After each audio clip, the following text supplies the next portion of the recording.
మనమందరం కలిసికట్టుగా ఉందాం. జిహేశ్వర స్వామి ఆలయాభివృద్ధికి మరింత పాటు పడదామని ఆలయ కమిటీ పెద్దలు విశ్వనాథరావు, కృష్ణలు కర్నూలు స్వకులశాలి సమాజ బంధువులకు పిలుపునిచ్చారు.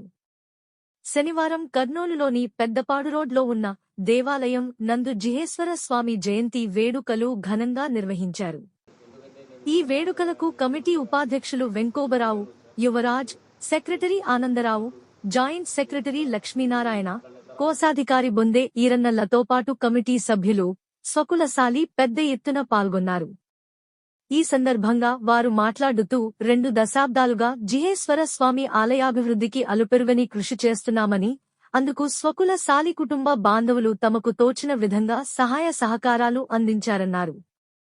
ప్రస్తుతం ఆలయం ఒక స్థాయికి చేరిందని, భవిష్యత్తులో మరింత ఆలయాభివృద్ధికి హితోధికంగా తమ వంతు సహాయ సహకారాలు అందించాలని కోరారు. అనంతరం జిహేశ్వర స్వామి ఆలయ నూతన కమిటీ అధ్యక్షుడిగా సపరే గోవింద రాజు ఎన్నికయ్యారు. సెక్రటరీగా యువరాజు, ట్రెజరర్గా నాగేంద్రతో పాటు పలువురు కమిటీ సభ్యులుగా ఎన్నుకున్నారు. జిహేశ్వర స్వామి నూతన మహిళా కమిటీని ఎన్నుకున్నారు. అధ్యక్షురాలుగా శశికళ, ఉపాధ్యక్షురాలుగా గీత, సెక్రటరీగా శ్వేత, జాయింట్ సెక్రటరీగా మనేలతో పాటు కమిటీ సభ్యులను ఏకగ్రీవంగా ఎన్నుకున్నారు.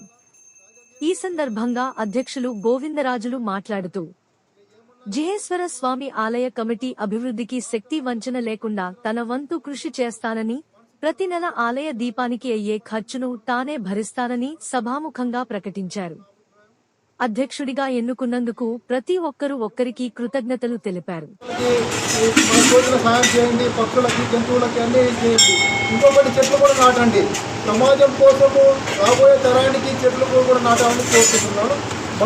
మన సమాజంలో మన పిల్లలకి భవిష్యత్తు కోసం కూడా మంచిగా ఉంటుంది. ఏదన్నా మనకు తెలిసిన జాబ్ ఎంప్లాయీస్ ఉంటే కూడా సలహాలు ఇవ్వండి.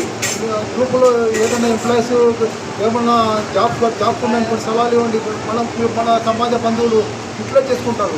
చిన్న సమాజము బంధువులు కూడా ఇట్లా చేసుకుంటారు. ఏమన్నా హెల్త్ పరంగా ఏమన్నా ఉంటే కూడా తెలుపండి. సమాజానికి ఎవరన్నా దాతలు కూడా ముందు వస్తే సహకారం చేస్తారు.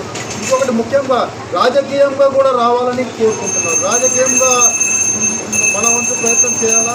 రాజకీయంలో వస్తేనే మనం డెవలప్మెంట్ ఉంటుంది, అభివృద్ధి ఉంటుంది. ఏమన్నా ఎంతవరకైనా మనం ముందుకు పోగలము. రాష్ట్ర వ్యాప్తంగా పోవచ్చు, కేంద్రం వరకు కూడా పోవచ్చు. ఫండ్స్ కూడా వచ్చి అది ఎండోమెంట్ డిపార్ట్మెంట్ నుంచి ఫండ్స్ కూడా వస్తాయి. మన పిల్లలకి ఉద్యోగాలు కూడా దొరుకుతాయని నా అభిప్రాయం. ప్రతి ఒక్కరు ఈ టెంపుల్కి డెవలప్మెంట్ కోసము ఫస్ట్ స్టార్టింగ్లో మన సమాజ బంధువులు 5 మంది ఉండ్రి, 5 కుటుంబాలు ఉండే. ఇప్పుడు చూస్తే సుమారుగా 500 పైన కుటుంబాలు వచ్చినాయి. సంతోషదాయకము. ఇప్పుడు 180 కనపడిన వాళ్ళు ఇంకా ఎంతమంది ఉన్నారు? యాక్చువల్గా కనపడుతున్నారు మనకి 200 మంది కనపడుతున్నారు. మన సమాజం మంది ఎక్కడైనా పోతే మన మరాఠా వాయిస్ బట్టి మనం అడుగుతాం. అట్లా ఎక్కడైనా బయటికి పోయినప్పుడల్లా ప్రతి చోట అడుగుతుంటాము. మనకు తెలియని వాళ్ళు వృత్తిపరంగా ఉద్యోగపరంగా వచ్చినారు. మనం మనంత ప్రయత్నం చేయాలి. ప్రతి ఒక్కరికి లాభం రావాలి. రాజకీయంగా కానీ ఏదైనా ఆర్థికంగా సభ్యులకు పెద్దలకి తెలుపండి. మన వంతు ప్రయత్నం చేస్తాం.